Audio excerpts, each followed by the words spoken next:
So we're continuing with our revision. We just looked at a couple of questions. We now go into another one. This one comes from trigonometry. Very nice question indeed. Let's go straight into it and see what is going on. And the question comes from Tendai. Tendai Moyo, big shout out to you. Thanks for sending this question. It's actually based on general trig. Tendai sent us an awesome question that is asking a couple of things on trigonometry. Okay. Might not be that nicely visible for you guys. I'm going to try and rewrite the first question for you, right? So the first question is asking us to simplify. It just says simplify. We need to simplify what we're currently looking at. So what is going on there, Tendai? So we've got 4, right? Cos of negative x multiplied by the cosine of 90 degrees plus x.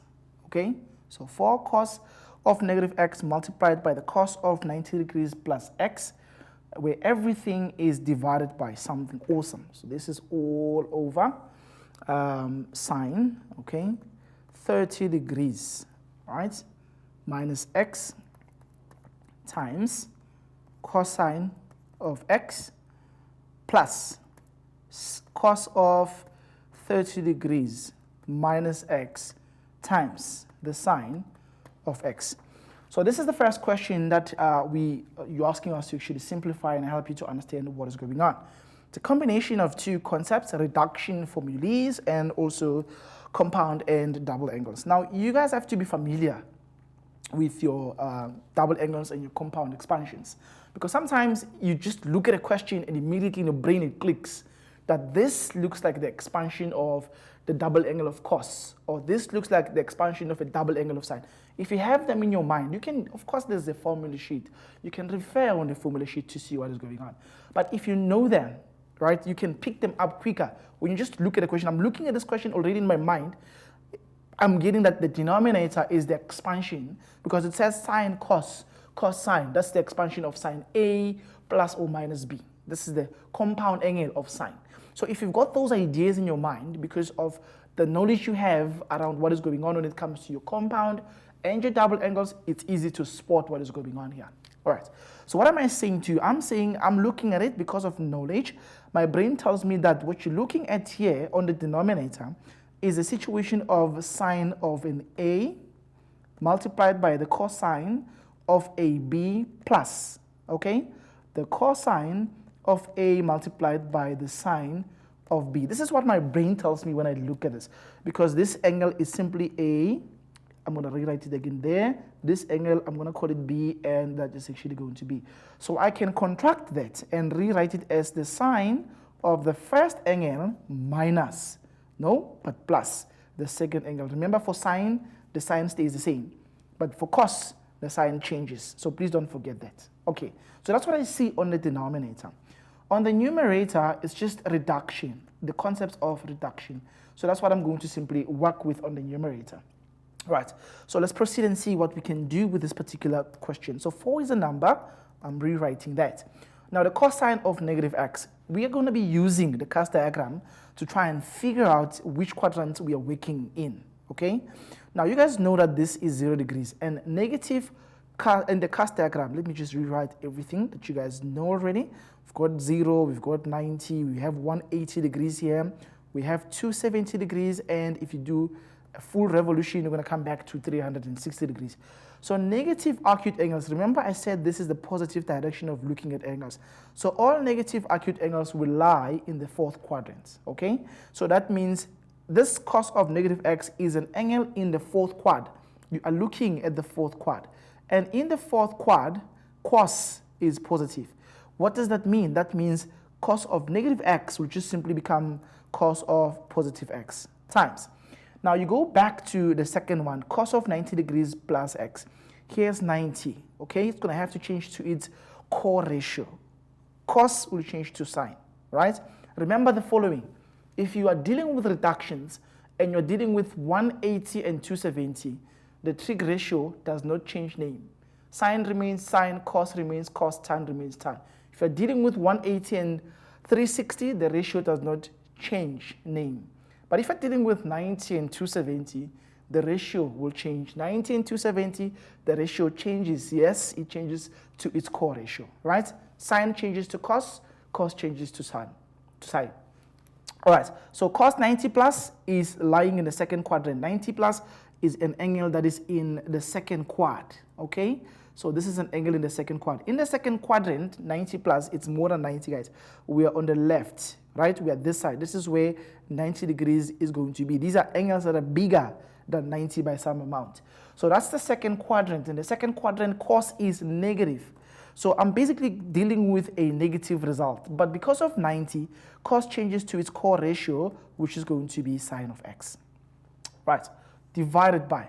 On the denominator, we've got what I told you about. This is basically the expansion of the sine of the first angle added with the second angle. So that's basically as good as just saying sine, okay, first angle, which is 30 degrees minus x, okay, added with the second angle. What's my second angle? My second angle is just an x, right? But if you don't know this off by heart, it becomes difficult for you to pick them up, to see them.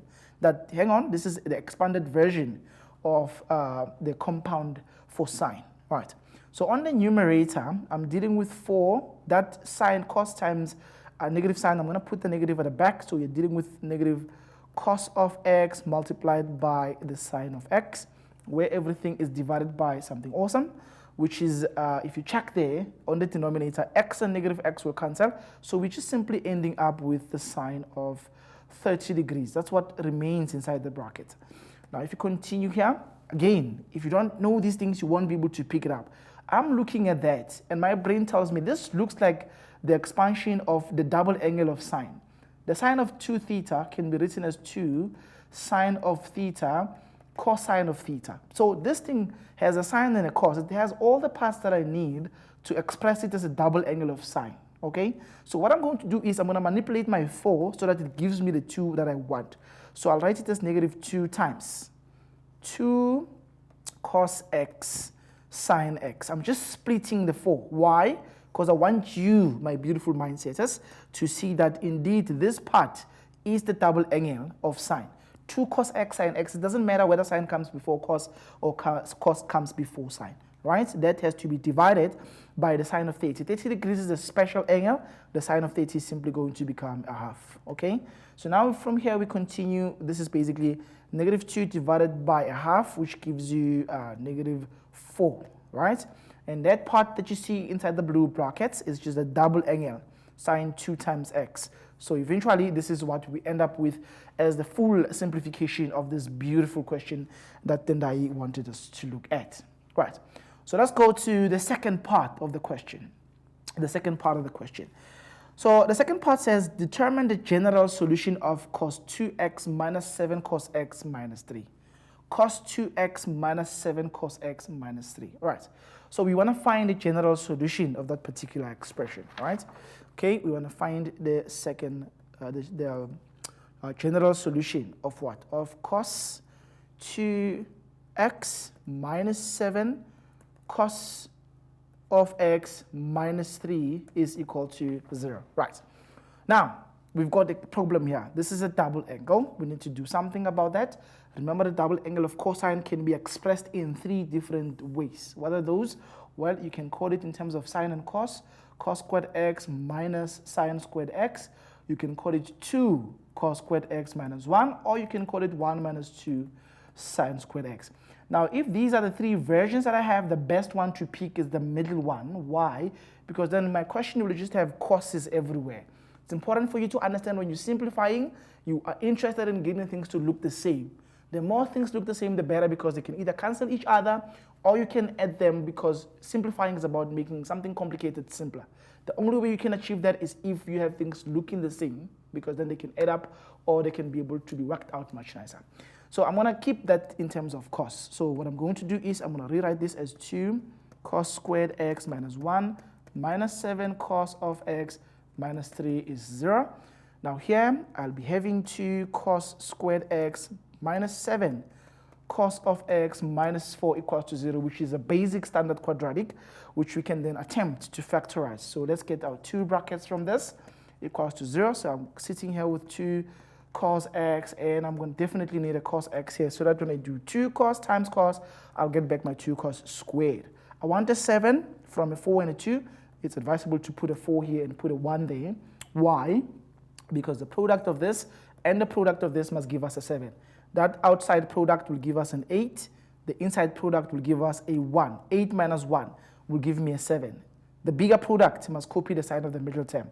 So I need this big product of 2 and 4 to give me negative. So that means the minus is here, so that you're going to get your negative 8 cos, and then the plus will have to be there, so that I'll get a plus. I need a plus here, right? So minus 8 plus 1 will reproduce back our 7. So from here, you guys can see that the cosine of x will become minus a half, or the cosine of x will become a 4. Now already you can see one of them is not going to work out. Why?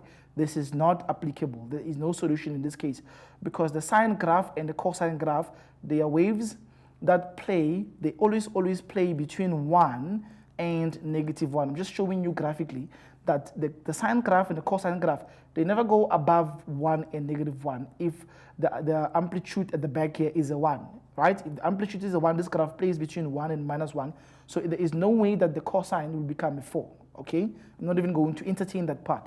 So let's work with the 1 on the left-hand side. You look for the reference angle. Okay, we can just have the arc cos of a half, which gives you 60 degrees. I'm interested in the values of this particular angle where cos is negative. One answer will come from quadrant number 2. One answer will come from quadrant number 3. Why? Because those are the quadrants where cos is negative. Now from here, what can we do? Well, we can just say in the second quadrant, our angle x will just be 180 degrees minus the reference angle, which is 60 degrees, okay?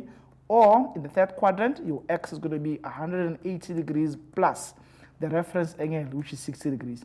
But the examiner said general solution. So when they say general solution, we need to add k times 360 degrees. Even this side, add k times 360 degrees. Why? Well, this is just to find all possible angles that we can get that will give us the same result, where k is what? Remember to say where k is the element of integers. This is basically where k is the element of integers. Now, if you simplify, the one on the far left gives us 180 minus 60. That's going to give us 120 degrees plus k times 360 degrees, or x is just going to be, I think that's 240 degrees plus k times 360 degrees, like I said, where k is the element of integers. Absolutely awesome question. Very, very powerful indeed. I hope you understood what you had to do in order to figure out the general solution if you're dealing with this situation. Just try to make sure all the ratios look the same. It will be easier for you to work out the answer if you've got all of them looking cos, or if they're all sine.